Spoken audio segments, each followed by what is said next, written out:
ആലോചിക്കണം, ലോകത്ത് കടന്നുപോയ ഒരുപാട് അമുസ്ലിമീങ്ങളായ ഭരണാധികാരികളിൽ മുസ്ലിം സമൂഹത്തെ വല്ലാത്ത രീതിയിൽ സ്നേഹിച്ച് കടന്നുപോയ ഭരണാധികാരികൾ വിരളമാണ്.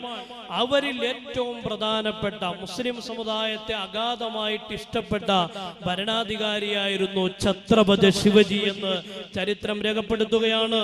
മാത്രവുമല്ല, ഇദ്ദേഹത്തിന്റെ കുടുംബം ഹിന്ദുമത വിരോധി മുസ്ലിം മത വിരോധിയാണ് ശിവജി എന്നൊക്കെ പറയുന്നവരുണ്ടല്ലോ. അവര് മനസ്സിലാക്കേണ്ട ഒരു പോയിന്റ് ഉണ്ട്.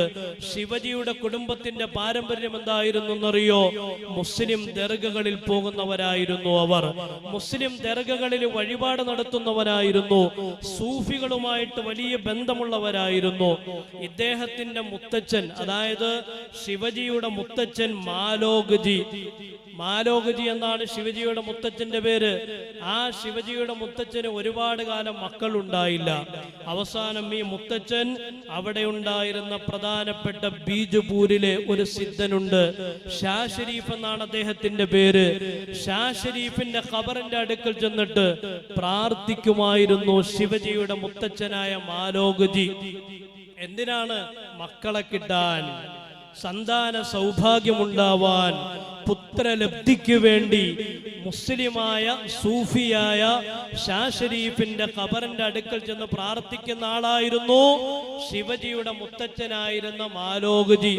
അവസാനം പ്രാർത്ഥിച്ചു, അള്ളാഹു 2 മക്കളെ നൽകി ഈ സൂഫിയുടെ ബറക്കത്ത് കൊണ്ട്.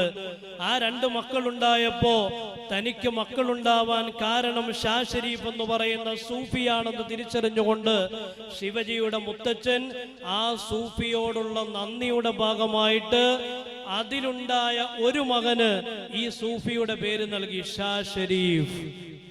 ശിവജിയുടെ മുത്തച്ഛന്റെ 2 മക്കളിൽ ഒരാളുടെ പേര് മുസ്ലിമായ സൂഫിയുടെ പേരാണ് ഷാ ഷരീഫ്. 2ാമത്തെ മകന്റെ പേര് ഷാജി എന്നാണ്. അല്ലെ, നമ്മൾ പറയാറില്ലേ ഷാജി? നമ്മുടെ നാട്ടിലൊക്കെ ഒരുപാട് ഷാജിമാരുണ്ട്. ആ ഷാജി ശിവജിയുടെ മുത്തച്ഛന്റെ 2ാമത്തെ മകളാ. ഇനി ഷാജി ആരാണെന്നറിയോ? ഈ മക്കളുണ്ടായതിനു ശേഷം ഈ 2 മക്കൾക്ക് ഷാ ഷരീഫ് എന്ന് പേരിട്ടു, അതുപോലെ തന്നെ ഷാജി എന്ന് പേരിട്ടു.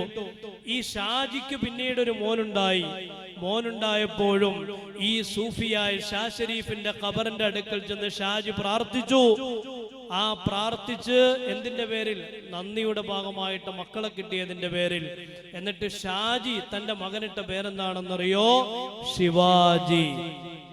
മുത്തച്ഛൻക്ക് മുസ്ലിമായ സൂഫിയുടെ ഖബറിന്റെ അടുക്കൽ ചെന്ന് പ്രാർത്ഥിച്ചതിന്റെ ഫലമായി അദ്ദേഹത്തിന് കിട്ടിയ ഷാജി എന്ന് പറയുന്ന അദ്ദേഹത്തിന് സൂഫിയുടെ പ്രാർത്ഥനയിലൂടെ കിട്ടിയ മകനായ ഷാജിയിൽ നിന്ന് ഉണ്ടായ മകനാണ് ഇന്ന് ചില ആളുകൾ മുസ്ലിം വിരോധി എന്നൊക്കെ പാടിപ്പുകഴ്ത്തുന്ന ശിവാജി.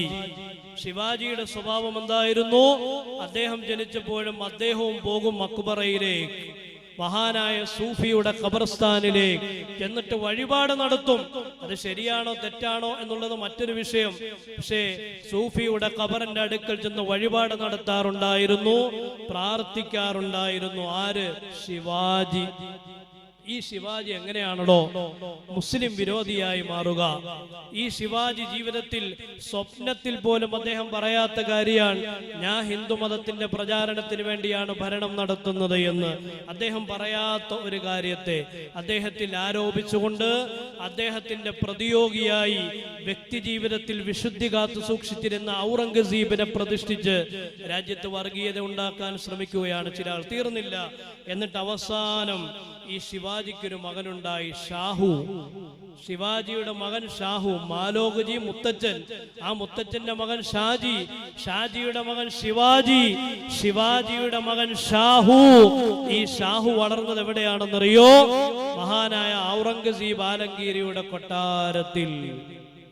ഔറംഗസീബ് റഹിമഹുല്ലാ ഹിന്ദു വിരോധിയാണെങ്കിൽ തന്റെ ഏറ്റവും വലിയ കടുത്ത പ്രതിയോഗിയായിരുന്ന ശിവജിയുടെ മകനായ ഷാഹുവിനെ തന്റെ കൊട്ടാരത്തിൽ വളർത്തുമായിരുന്നു.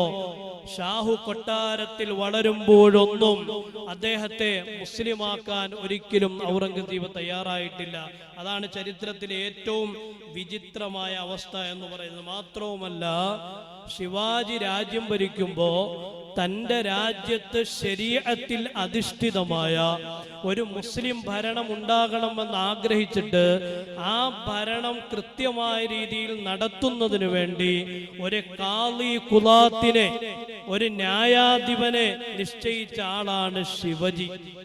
കണ്ടില്ലേ, രാജ്യത്ത് ഇസ്ലാമിക ശരീഅത്തിൽ അധിഷ്ഠിതമായ നിയമം മുസ്ലിമീങ്ങൾക്കിടയിൽ നടത്താൻ വേണ്ടി ഒരു ന്യായാധിപനെ ശമ്പളം കൊടുത്ത് നിശ്ചയിച്ച ആളാണ് ശിവജി.